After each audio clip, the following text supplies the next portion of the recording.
Welcome back to Trucker Confessions. Today we're going to talk about something that don't get enough attention in trucking, and that's grief. Check us out. People see the truck, the miles, the job, but they don't always see what a driver's carrying inside. Grief don't stop because the load has to be delivered. You can lose a parent, a friend, or a spouse, or even a dream, and still be expected to keep rolling. Sometimes you drive hundreds of miles with nothing but your thoughts. That's when grief hits the hardest. I'm going to tell you a little story. I'll never forget. When my father was dying, I had just took this new job with Taylor Enterprises or Taylor Lubricants. I was up in West Virginia. I had to haul a load up to Somerset, Pennsylvania. And so I was battling. I'm in the truck. I'm trying to process. I just put my father on hospice. And me and my father, I'm not going to say we was on the best of terms. I love him. Great man. But I'm processing stuff, going through things in my head. And once I got up into West Virginia on my way back, I pulled over on the side of the road because I had it, my heart was heavy. I ended up locking myself out of the truck because I was sitting in the passenger seat, and I never forget, I put my hand on my head like this, and I was crying. I'm just like, man, processing, just processing. I left my keys, my cell phone, everything in the truck. I'm laughing about it now, but I'm gonna tell you, in the mountains. I'm in the mountains. I'm like this on the side of the road, and I'm talking probably 100 people past me, and I was like, man, I'm about to die. I said, I'm stuck in West Virginia. I ain't got no phone. I get it. And I started to, I called my boss, or I called my boss. Later on, when I talked to my boss, I'm telling y'all, I was pissed, but it was my own fault. Me and my boss had a conversation later, and I was like, man, I said, I came this close. I wasn't going to do it, but in my mind, I was like, I got to break this glass because that's the only way I'm going to survive. But I had that conversation with my boss later. He was like, shoot, I would have got in trouble, but I thought about it, but I didn't do it. But I'm saying this to say, I'll never forget the lady that pulled over and stopped. Like, I'm talking about, I'm like this. Nobody stopped. And this lady, Natalie from Challenger, she pulled over, and I was like, hey, ma'am. I said, thank you. I really appreciate it. I said, and here's the thing, y'all. I didn't even know my boss's number by heart.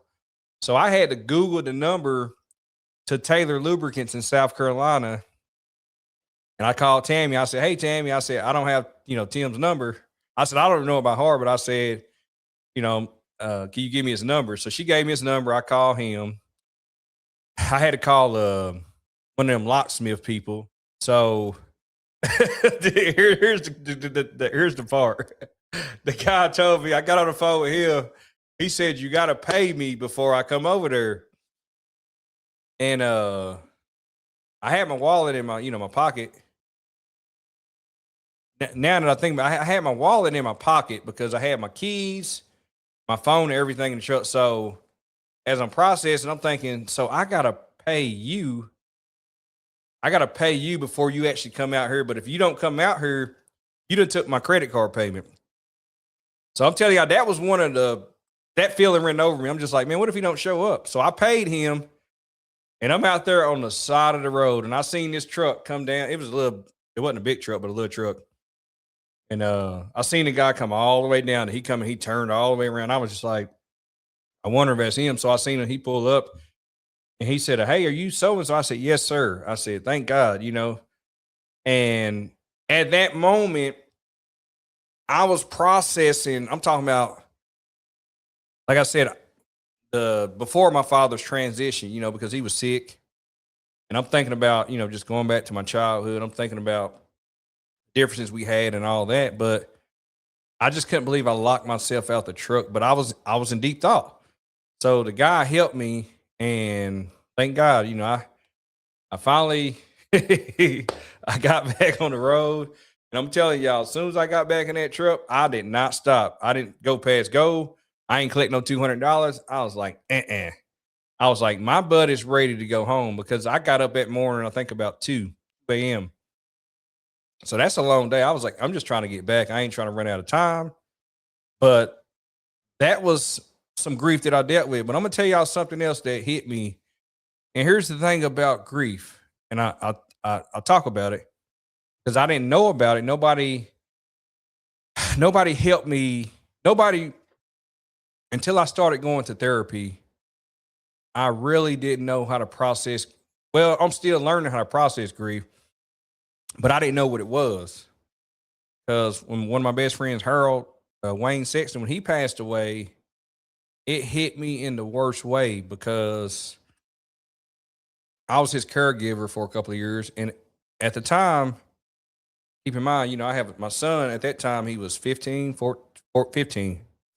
and so no, he was 16. But so at this time, I'm, helping him out, helping him do what he needs to do. I'm getting my son every other weekend.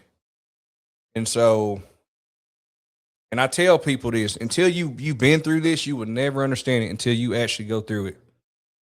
You can be a caretaker. You can do that. It's beautiful. But nobody tells you about the emotions that's in all the emotions that come with it. And at that time, I thought I was hard. I was like, you know what? I'm tough. I'm a tough guy. I mean, I live by myself. I pay my own bills. I'm there for a lot of people. And I'm like, you know what? I'm tough. I am so tough. But in reality, emotionally, I was weak. But because I covered my emotions and I always gave that persona to be tough. But you don't have to be tough. But I put off that energy. So one of the things I learned in therapy was how to show emotions, how to process my emotions, go through them, and get a better understanding of it because you don't have to be tough all the time. It's okay to ask for help. It's okay to talk to somebody. But people, as men, we want to give that persona. We have to be tough all the time. Yes, do it. But there's a point in time where you can be vulnerable. And that's one of the things I regret in my life was putting that off on my, as far as my son, being that father, I was strong. I didn't show no emotions and, X, Y, Z. So now I'm glad that I show emotions and I'm actually teaching him it's okay to be emotional because the way I was raised, my dad, he always say, you're a punk.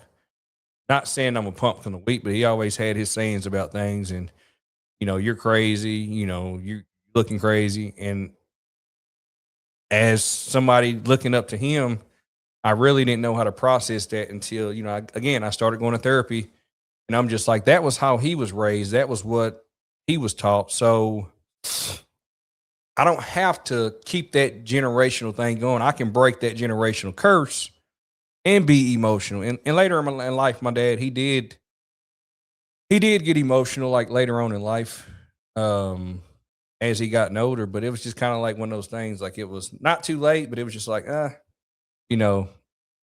just remember the things that he instilled in me.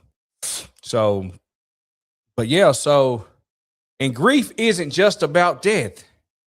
It can be grieving a relationship that ended, missing your kids growing up, losing your health, or realizing life didn't turn out the way you imagine. One thing I learned is that ignoring grief doesn't make it disappear. It just finds another way to show up. It does, man. It finds another way. And again, I remember, I keep saying I remember, I had a pressure washing business and I did it for a couple of years. I went and bought a motorcycle in July 2023. Why? I don't know. At that time, I lost her out 20 December 2019. My grandmother of February 21, and my father September 22. So yeah, I was battling. And I told a guy I rode with Friday, I said, man, I went out, got the tattoos, got my nipples through. I said, I was losing my mind. I ain't gonna cuss on this. I was losing my freaking mind. But I was acting out, doing things that I normally don't do because I didn't know how to process it. I didn't know how to work through it. I was angry. I was sad. I was dealing with a bunch of emotions. And until I could put a label on it, I didn't know how to work through it. So yes, I went to therapy. I prayed, I cried all the time. Now, but before I was tough, you know? So it shows up in different ways than you don't even expect. That's a confession of mine.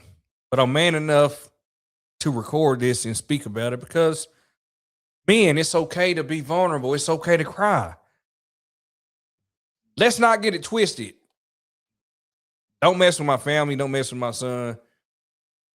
That's where I draw the line. I mean, I'm tough and I can get emotional, but I definitely don't play when it comes to my family. So I'm a loving guy, and I'm just I'm gonna continue to work on myself. So, and I just want to I tell people that, you know, I'm a loving guy. I'll give you the shirt off my back. I'll help you, but don't take my kindness for weakness, and don't try to manipulate me, and don't try to do me wrong. And you know, I don't. When it comes to my family, I don't play with my family. I'm a family man. I'm a family guy. I love my mother, my siblings, my son, my nieces, and my nephew, and I would do anything for them. They know that. I mean, my character will speak for itself. My actions speak for itself. I don't have to portray something that I'm not. I don't have to pretend. And and I tell people, I post on social media. That helps me. I love spending time with my niece and nephew. I love posting positive motivational stuff. That's good. That helps me.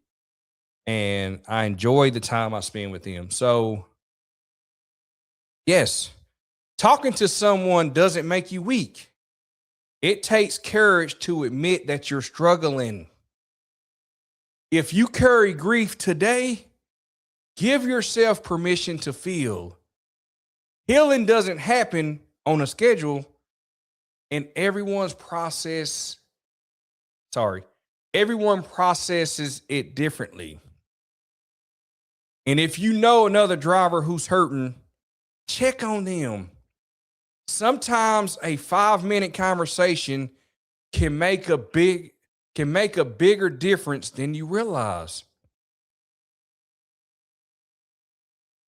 I've smiled at truck stops while carrying pain nobody knew about.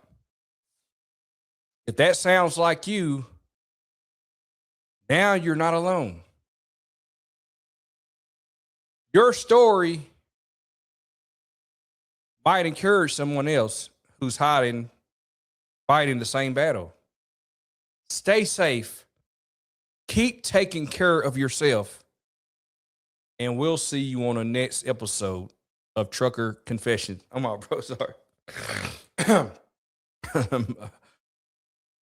Your story may encourage someone else who's silently fighting the same battle. Stay safe. Keep taking care of yourself. And we'll see you on the next episode of Trucker Confessions. Y'all have a blessed day. Take it easy.